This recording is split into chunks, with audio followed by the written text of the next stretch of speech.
This is the Used Car Dealer Podcast.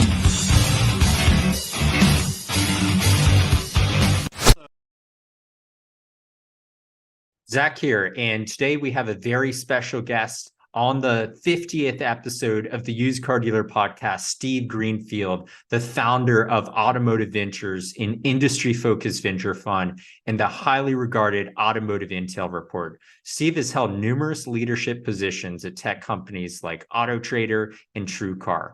Interestingly, Steve and I first connected through the Emory University network, which both of us attended at different times. Steve, thanks so much for joining me on the 50th episode of the Used Car Dealer Podcast. Zach, it's an honor to be here. It's always good to catch up with you, but I'm truly honored to be the 50th. So amazing work and keep it up, and really look forward to the conversation today.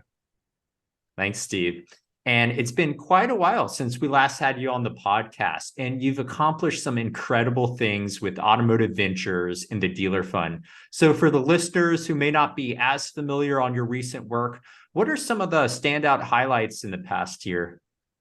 What's funny, Zach, I like to look back at the end of December at my year and try to sort of take inventory of what I accomplished. And last year was a busy year, but I was very focused. I'm going to have a hard time superseding it this year. But we've made 18 investments out of our first fund so far. So we're investing about once per month.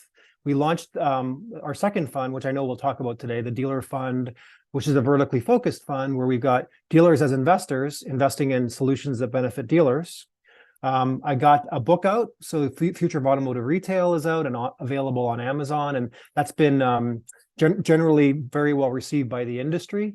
I am the chairman of a public company, a SPAC, which has its own pros and cons right now, given where the market is. But we've actually found a company that we're in the process of de-SPACing and should have that company public here within the next couple of months. That's been a really great experience. My first experience on the board of a public company.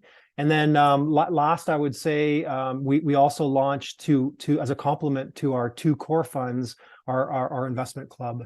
So we're kind of democratizing investments into early stage automotive and mobility companies for the masses, and standing that up to complement. And that's been a lot of fun too, because now we've brought 4 deals to our investment club members, and we've been oversubscribed on them, and have some exciting pace there. So never a dull moment, amongst, also fostering 9 different rescue cats in the house. Wow. It's an interesting life. That is unbelievable, fast-paced life. So Steve, let me dig into some kind of public market questions. Yeah. So during the pandemic, online used car dealers like Carvana, they took public markets by storm. And then you had other ones like Vroom and Shift that went public as well during the pandemic. And now they're down over 90%. What's the outlook for these sort of online used car dealers? Because from my perspective, CarMax is absolutely winning in that niche right now, and they have this kind of omni-channel presence. What are your thoughts? Yeah, I mean, I think you've characterized it exactly as I would. I think it's sad, because I think that these visionary companies were trying to prove that there was a segment of consumers that wanted to effectively complete the entire deal online, but then also benefit from driveway delivery and driveway pickup of the trade. And I think that CarMax is an interesting one to watch. Much stronger business model because of what you mentioned, this sort of omni-channel experience that they offer to the consumer. But I think that it's interesting. I watched the earnings calls, and thankfully they divulge on the earnings calls what percentage of consumers are buying online. And it's an interesting metric that people should be watching. It's been growing. So last quarter it was 12%. This current quarter it's 14%. But they do offer the consumer the option of either buying completely online or coming into the store after they start. They say just over 50% of consumers start their purchase online, but only 14% actually ask for driveway delivery, which is very, very interesting to me. It's kind of our living, breathing petri dish of watching that metric as that grows over time, which gives us an indication of what percentage of the total market demands this kind of solution. But to your point, I mean, it is sad to see. I know a lot of dealers are jumping from joy that a lot of these companies have been punished in the market. and some of the wind out of their sails. But it's sad to see because there is this utopian better consumer experience that may include driveway experience. Driveway delivery, but I think we should watch that metric from CarMax very closely to see how that grows over time.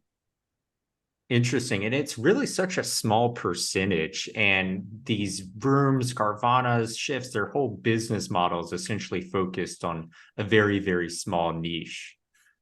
Which is it's big enough. You look at Carvana and the rate at which it was growing, it was still addressing a very, very small percentage of the total market. I think, in fact, Ernie Garcia had said something like, if he ever gets to 2%, he'd be very happy of the total transactions taking place. True. But I think that it's a very small percentage of consumers that are demanding this kind of solution, but big enough to be a significant part of CarMax's business and big enough to support a couple of standalone companies that are focused only on driveway delivery. True. Very valid point. And Steve, when you look at automotive software companies from a venture capitalist lens, and they're starting to raise at seed stage, kind of post-pandemic, what are some of the interesting problems they're solving in the auto tech and mobility space? Yeah, because I can spend all day here. I give a lot of thought to early stage mobility and auto tech companies, and we see now about 50 companies a month that apply sort of like through our process to take a look at investing. So one is the area that probably excites me the most is automation. You could call it robotic process automation. I hesitate to use the word AI simply because it's such a buzzworthy term right now. But anywhere we've got a human doing a repetitive task that we can look at and automate is an exciting area. We invested in a company called WarCloud, which does this for warranty claims back to the OEM, but it can be any role at a dealership.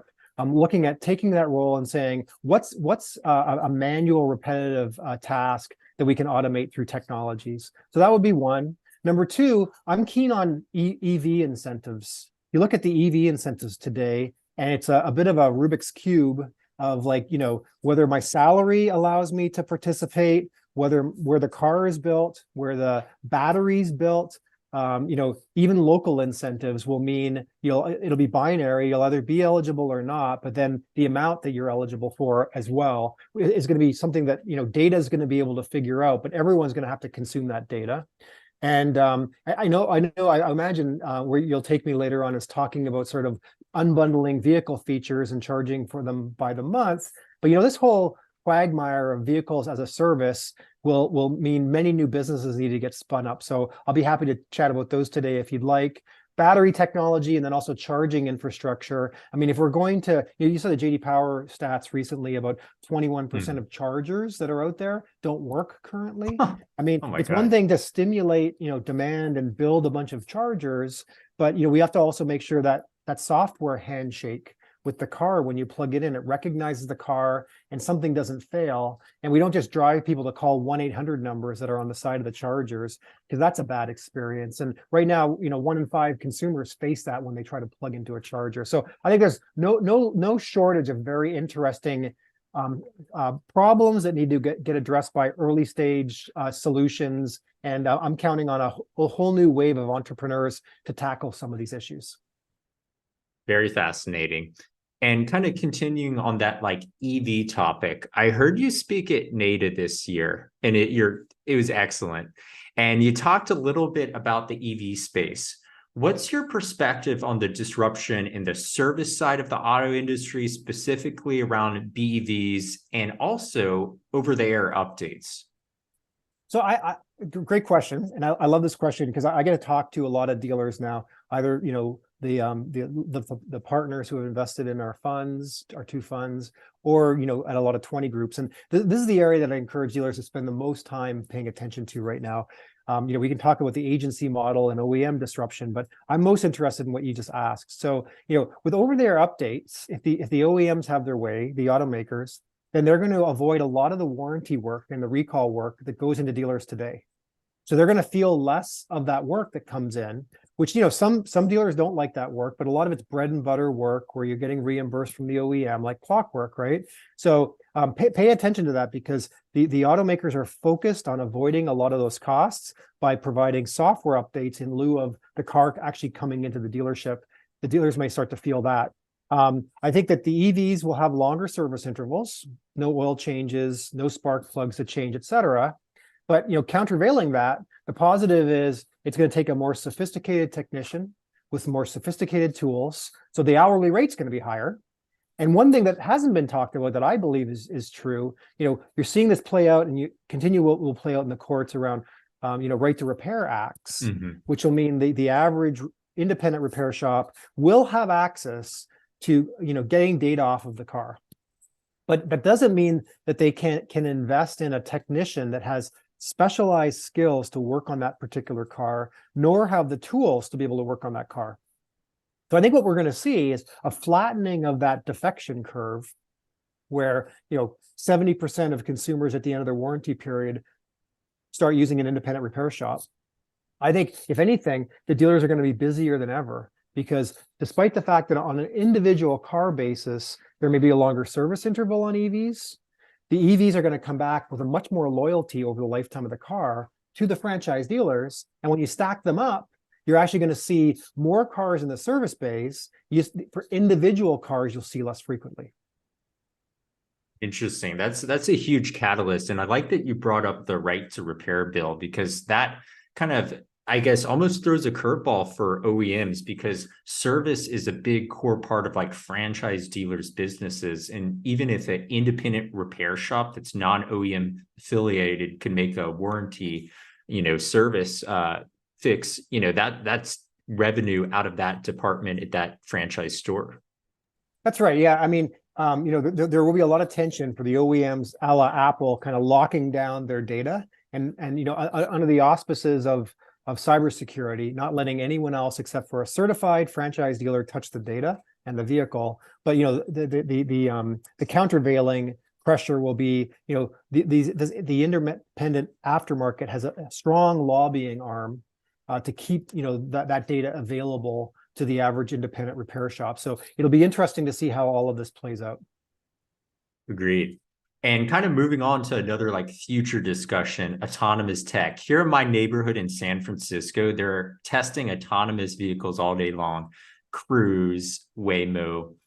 And it's been a big hot topic in the industry over a decade. And at one point, Elon Musk, he predicted that we're going to have 1 million robo-taxis by 2020. From your view, where are we with autonomous technology right now? So this may be controversial, but I think, in my lifetime, and I don't know how long that will be, but in my lifetime, we won't have level 5 autonomy, meaning we can take a nap in the back seat in the middle of a snowstorm or a thunderstorm. The technology today uses either cameras or LiDAR or radar or some combination thereof, and basically comparing where the car recognizes it is versus a reference map, right? And if the lenses aren't clean, or they're covered in rain, or they're covered in snow or debris, then it can't measure where it is versus the reference map. So while tests are taking place in San Francisco when there's clean weather, you see even this week or last week, they said that some of these things shut down in the fog. We know that in a snowstorm, they shut down. If you try to drive it with ADAS equipped vehicles in Florida during a thunderstorm, they typically turn them off, warn you and turn them off. If we go full autonomy with no steering wheel and no pedals, I don't know how to reconcile these things, right? Where we're relying on clean lenses and mapping against the environment. So I think that where I grew up in Toronto, I don't think that we're going to have full autonomy for like 4 months of the year when there's either snowstorms or there's salt caked to all these lenses. And then how do you certify the lenses are clean enough that the car can actually register with its environment? So I think that it's a stretch. The flip side, though, I'm not a disbeliever. I think for a lot of commercial applications where you aren't moving around, human precious cargo, I think there's all kinds of autonomy that's going on in construction and mining, agriculture, et cetera, where you can have machines working 24/7 and not have to have human supervision, but the machines can be working. And the worst case, they're going to bump into each other and not damage any human lives. So another futures question. And we talked about AI being a big buzzword. ChatGPT has become the fastest growing consumer software product to date. As an investor, what are your thoughts on AI's potential implications, not just in like auto retail software products, but also from like the data, like inventory pricing, trade appraisal pricing? What are your thoughts on that perspective? No, I think it's a great question. And, as an investor, I've got to be thinking a lot about this, paying a lot of cycles, thinking through like, how can I benefit from this coming wave of AI, right? Whether it's fear invoking or not. And I think that to your point, part of it is this process automation, right? Anywhere you've got someone doing something repetitive, then we should be able to eliminate that role entirely. Number two would be augmenting someone's intelligence. So if I'm sitting in a seat making decisions, drafting emails or text messages, or creating creative to go up on a website, let the AI do it. They can do it consistency. It's always within brand parameters of the OEM, and you should be able to magnify the effectiveness of that individual who's like the creative person, or the accountant, or anybody who's operating a spreadsheet. And then I think to your point, I think in terms of your question, inventory pricing or trade appraisal, I think it's around consistency, right? How are you consistent? When you bring in a 3-year-old Ford Mustang to a dealership, the appraisal might be different depending on whether Bob or Sally is working that weekend. With AI, we should be very consistent, always looking at the vehicle very objectively, clinically, and saying, we're going to appraise these things exactly the same way, apply the same methodology, which isn't always the case with humans, right? So I think that there's a brand new wave, I think, of innovation coming with AI. It's going to be very exciting. And I think a lot of it will be in the bucket of either saving costs for dealers, automating, augmenting, et cetera, making your employees more productive, or to your point, bringing a lot of consistency, which also, again, should either drive more revenue or save costs. And let's move on to SaaS and subscriptions. So BMW, they announced features like heated seats were potentially going to be sold on a subscription model. And it created a lot of buzz in the industry, especially at NADA. What's your perspective on subscription features in a car? And what does it mean on the used or the pre-owned side? Well, let's say that new car was leased with, full heated seats, and then it comes to auction and a consumer gets it and it's pre-owned. What's that subscription mean? How's that managed? This is my favorite area right now to talk to dealers about, because usually I get a blank stare. So one, I'll start off by saying, I think it's inevitable. I know people have this visceral reaction to saying, oh, they're going to build features in my car, and then I'm not going to get them unless I pay for them. But I think, we've conditioned a younger generation to pay for everything on a monthly basis. And if I told that same person, hey, look, how about only paying for the heated seats in the months that you actually use it? Suddenly they're like, oh, that would be okay. It's just a positioning issue, right? It's a positioning issue. We're only going to charge you for the things you use. If you don't use them, we won't charge you. And that's great. So I think there's a positioning issue. I think it's inevitable. To your question, I think this is an amazing thought experiment. So if you're working at a BMW store as a used car manager, and I bring in a used Mercedes, and let's say it's 5 years down the road, and you look at this used Mercedes and you're like, I don't know which of these features are going to be turned off when the consumer goes home tonight and cancels all of his or her subscriptions on the vehicle. So the consumer is going to walk out of there, take their check from you, and go home and call up their credit card company and say, cancel. So the next day, you're going to arrive in the lot, and suddenly it's going to be a base model, and you thought you had this enhanced model, extra horsepower, extra handling, high definition headlights and heads up display, and you name it, right? You name it. I think there'll be a number of different features going forward. Well, you can see it today. Just go to the BMW website and configure a car. You can see a lot of those features are optional. They're building them in the car. And, with software updates, it's going to become accelerated.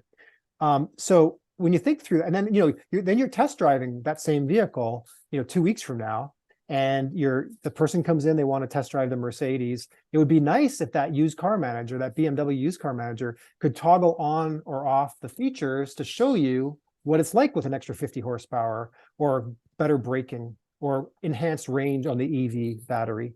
But so we're entering a brand new era. And I think as you think through this, I mean, you're an entrepreneur, Zach. I mean, you'll think like, oh, okay, well, we need to do a lot of things here, right? Build data, OEM build data. There's going to be like the window sticker of the future is going to have a grayed out area to say optional. Right. It isn't like today, you ping a database with a VIN to get OEM build data, the original window sticker data, you know what's on that car. But when cars come to the auction, you aren't going to know by the time the car runs through the auction lane, what features it's going to have. Used car managers are going to their heads are going to be spinning. And then the question will also be, in the case I mentioned to you, you're a BMW used car manager. If you convince the consumer that buys that used Mercedes to upgrade and spend another $200 per month on options, are they going to get a rev share? They should.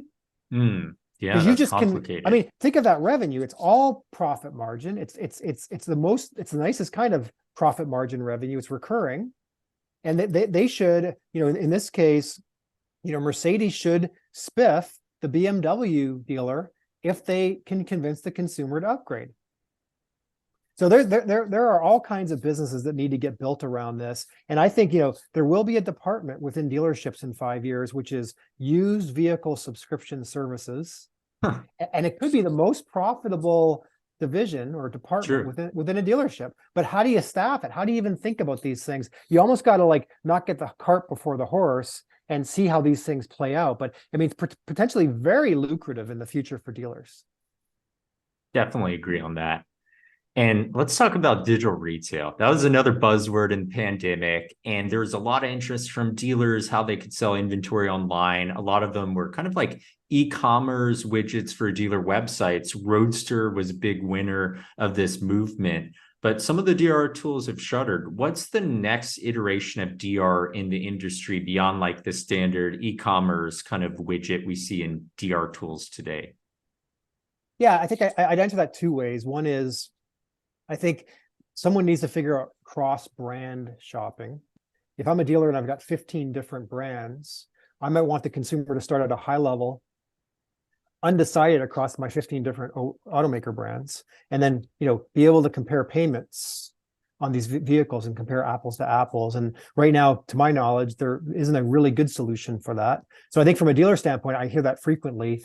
Look, the OEMs are certifying certain digital retailing solutions, but the best ones for my brands don't necessarily line up. So then on my dealer website, I have a problem with that.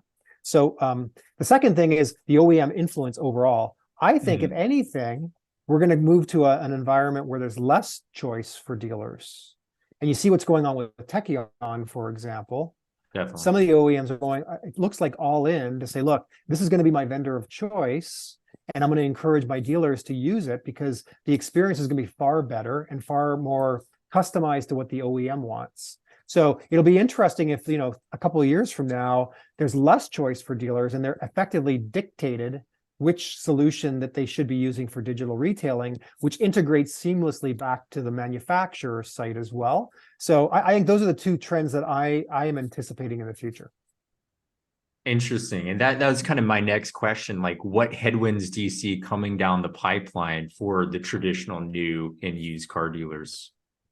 Well, I think we talked about some of them, with fixed operations, over-the-air updates, EVs, longer service intervals, but I think, higher hourly rates, and loyalty should be countervailing good positives for them.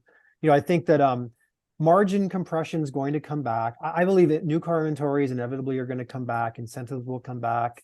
I think that dealers have lived through the 3 strongest years ever in the history of automotive in terms of profitability. And as a result, as margins start to come back down, valuations on dealerships will come down. And then I think the last thing I'll say is FTC regulations, right? Like safeguards rules are coming. There's going to be much more focus on consumer privacy as all this data comes off the vehicles. And then I think that's going to be costly for dealers to comply with. And then I think, all of these other things that, there's been saber rattling from the FTC around sort of like truth in advertising and F&I products as well. Don't know how much of that will get pushed through, but if it does, it may mean that dealers just face a lot more regulation in the future, a lot more red tape, which means they're going to have to worry about having chief compliance officers and lawyers involved and a bunch of software to make sure they're in compliance and not running afoul of whatever rules the government comes up with. So I think all these things probably will be some headwinds for dealers going forward. What automotive innovation are you most excited about that you saw at CES this year? Yeah, so it's interesting. There's a bunch of stuff. BMW had paint color changes on the exterior of the vehicle. A couple of the OEMs had these like dashes to go from left to right and take over the entire interior of the vehicle. And then you had the Sony Honda JV Afeela, they're calling it, which they say they're going to offer that vehicle like on a 10-year lease. And I don't know if the consumer in the US is ready for a 10-year lease. Most practically, I think it was like, I saw a demo and I can't remember the vendor, using, I think Google Glass was way ahead of its time. But one of the most clever use cases that I've seen was at CES. That kind of technology where the technician who's working on a vehicle would have glasses on, and they would see an overlay of the repair they're trying to make. So in this case, it was a brake repair. Where are the bolts? What the torque specifications for those bolts? How do the brake pads fit into that housing? This kind of thing. And I think that if we can make technicians more efficient, the dealers are going to be more profitable. Technicians should make more money. Dealers can get more throughput through their shops, et cetera. And I think, that struck me really as saying, if the technician had every permutation of, hey, I'm looking at this car, these glasses can help me diagnose what the problem is, order the right parts from the parts department and make me much more efficient and increase my throughput. I think there's something of great benefit for the dealers and the technicians. And Steve, you're closing a fund at the end of the month. Tell us about that and how accredited investors, car dealer owners could join. Yeah, great. Well, thanks for bringing that up. I appreciate that, Zach. Yeah, so we launched this dealer fund, we're calling it, a year ago, allowing dealers to invest in the fund, and then we, collectively harness their wisdom to find companies to go invest in. Have them help vet those companies. And ultimately, if we find companies that address some of their needs, then we can drive adoption, right? So it's kind of a self-fulfilling cycle. And we are closing that, as you said, at the end of the month. So you can reach out to me, it's steve@automotiveventures.com. You can find Steve Greenfield on LinkedIn. If you go to our website, very prominently, you can see a link to also find out more about the fund. And if you're not a dealer owner and you still want to participate, as I said earlier, we've got the investment club, and there's no cost to join. You can see our deal flow, and then if you ever get excited by one of the deals that we've got available, you can invest with very small checks, as small as $2,000. You can put small checks to work in some of these early stage companies as well. So we kind of have both the dealer fund, if you want to go a little more heavy, the investment club, if you just want to get started with us and get your toe wet, so to speak, dip your toe in and get started. Awesome. That's so exciting. And lastly, you're an amazing speaker. You're a Delta Million Miler, which means your second home is a Delta One plane seat. What are some of the upcoming industry events dealers, allied industry listening can see you speak at? Well, I can thank Delta because it is like my home away from home. I spend a lot of time on airplanes, but thankfully to Delta. But no, I a bunch of stuff coming up. I've got the Agent Summit in Las Vegas in early May. I'm speaking there about the future of automotive retail. So if you happen to be at the Agent Summit, please drop by my session. I'm speaking at the Commercial Vehicle Summit that same week, early May. On the Masters of Ceremony at the Reuters Automotive Retail Conference in Las Vegas, May 15th to 16th. So if you are going out for that, which I highly recommend, ping me ahead of time and we can meet while I'm out there. And then rounding out May, I'm going to spend, I think, 3 days in Israel starting in May 22nd. There's a mobility conference there focused on early stage companies called EcoMotion, which is getting a lot of traction in terms of exposing VCs to early stage companies. So I've got a little bit of international travel coming up next month as well. Wow. So exciting, Steve. And we really appreciate you joining this 50th episode of the Used Car Dealer podcast. You've dropped a lot of knowledge bombs on us. Thank you so much for joining. Well, Zach, before we depart, let's thank you for everything you're doing. A very selfless act to share all this intellectual capital with the industry. So I appreciate it. And I'm a great fan and listener. So I hope everyone enjoyed today's episode and keeps listening. And I'll be back for your 100th episode if you'll have me back. Definitely. Thanks, Steve.